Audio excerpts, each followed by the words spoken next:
This is Shamika, and I am joined with Dr. Cotton, and we are going to talk about the book by Dr. Trent Watson, Bridges and Breakthroughs, and her contribution to the book.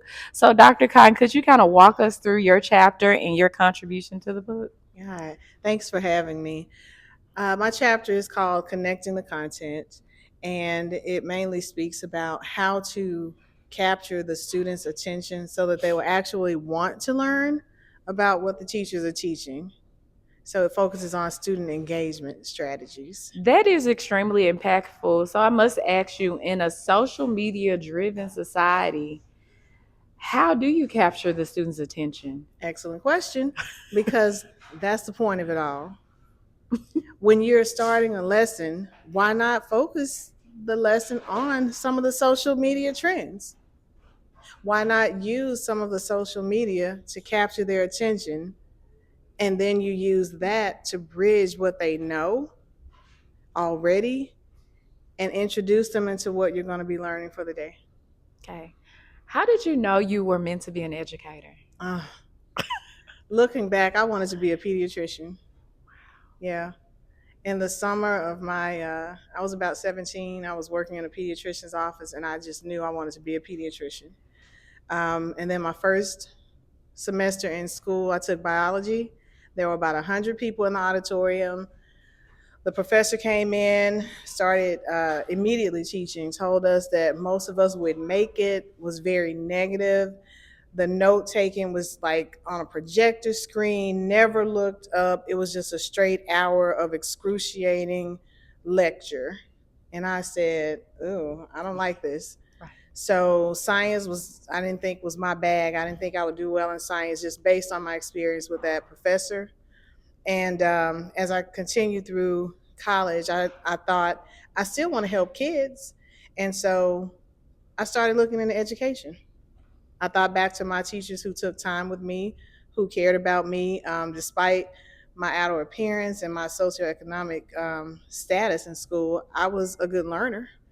And so they saw through everything else, and they helped me through. I always had good grades. They exposed me to opportunities, and I wanted that for other children. And that's what I try to provide at my school now. I look past how a child looks, dresses, their parents, their behavior, and I try to see the gifts in that child. And that's how I cultivate my school and my classrooms. And I knew I wanted to do that for many children. Okay. So, as an educator, personally, how do you keep your students' attention?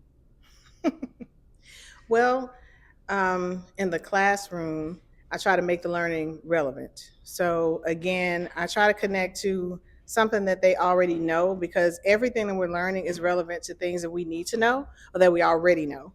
And so, even with my daughter, I try to figure out how she learns or how my other children learn, and I try to get them to use that as their tool for learning. I also think about things that would interest them, because I don't like to be lectured. I don't like to sit and get. I keep children moving. In my school, I stand at the door and I greet every child coming through the door. I greet every person coming through the door.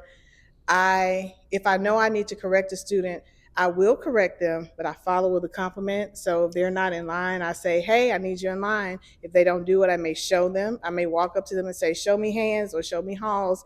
They'll show me. I say, "I knew you could do it." You know what?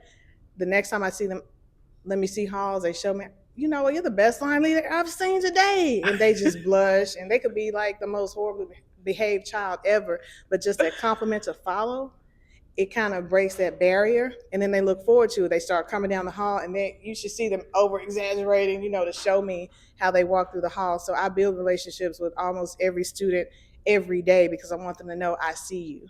I'm not just asking you to do something, but I actually see who you are. And then I need you to do what I ask you to do. Right. So, what do you hope the reader gets from your chapter in the book? I hope the reader gains hope.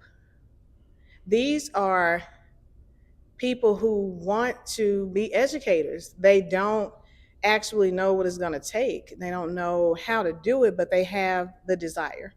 And a lot of them were excellent learners in school, and they think, oh, I can do this, I can teach. And when they get in there and they may not be as successful that first day, that first week, they're saying, what am I doing wrong?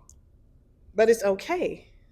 The way that we learn is by trying, and it may not work out the first time, but you have to get up again. And so they just need somewhere to just go back and refer to, okay, which chapter is this? Okay, step three, let me try step three again. Give them a way to fall down, but go back and try it again. They need to know that there are at least 5 people who understand what they're going through and have a couple of strategies for them to work with and inspire them to keep trying and doing it again. Don't give up because the babies need us. They do. And so this is your flex moment. This is the moment where you get to kind of brag on yourself. So what's some of your credentialing that you have that makes you a perfect addition to this book? Oh, wow. I'm really bad at this Go part. ahead and brag. It's I have okay. to think back. So I've done a number of things. This is my 25th year in education. So Congratulations. thank you. I have I have been in a school that's been a level 1 school, and we've turned it around in 1 year to a level 5 school. I've been nominated for Principal of the Year, my first year as a principal. I've been a COVID principal. So, those of you whose first year was during COVID, you know what that means. It was extremely hard, and we conquered it. We made it through, and we didn't quit. We didn't go home. Um, I've recently gotten my doctorate. Actually, when Dr. Watson asked me to write the book, the chapter, I was like, well, I'm graduating in like a week. And he was like, yeah, well, I'll give you like a week and a half. And I was like, oh, okay. So I've graduated and written a chapter in a book How phenomenal. within a week. I don't know. I graduated the same day as my daughter and made both ceremonies. I think that's great. um, I have 3 beautiful children who work really hard and a very supportive husband. And I have a phenomenal school and staff and students who come every day and give their best. So, whatever else happens, those are the things that make me who I am. I'm a public speaker. I've done all these other things that are on my resume, but when I think about what's means the most, I think I've made my mother proud. I've made my father and grandmother proud. Lord rest their souls, and I can get up each day knowing that I'm going to positively affect someone.